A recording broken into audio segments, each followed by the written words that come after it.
chief engineers from various regions.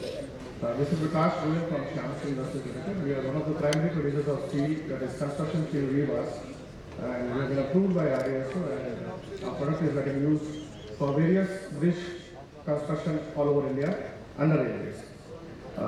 Recently, we have seen that there are the Ministry of Steel has removed the definition of integrated steel plant, or it has removed all the guidelines regarding what should be a primary producer doing, or what should be the meaning of an integrated steel plant. So we thought of coming out with a presentation in which we would try to explain that various types of steel manufacturing. As I have said, Ministry of Steel has got no guidelines, and it has left upon the users to decide upon themselves what type of steel to be used for their civil construction projects.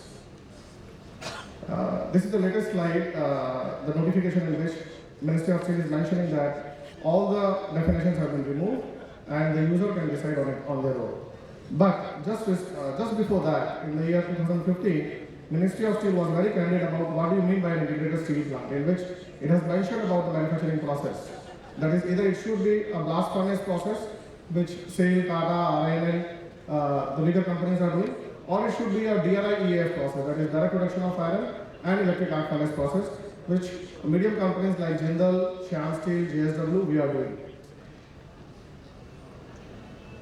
Now, what is the reason of removal of definitions, all types of definitions by the Ministry of Steel? We all understand that being a ministry, it has to cater to all types of manufacturers. Like there are more than 2,000 re-rollers in India. They have got a very strong association, and they also went to the ministry and they lobbied that as ministry, the ministry should not come out with any types of definition which could influence the decision making of the users. And then it happened that the ministry had to remove all those definitions. CPWD is one of the premier organizations in our country, and we know that as far as, apart from railways and NHI, all other types of ministries, they follow CPWD guidelines as far as their construction practices are concerned.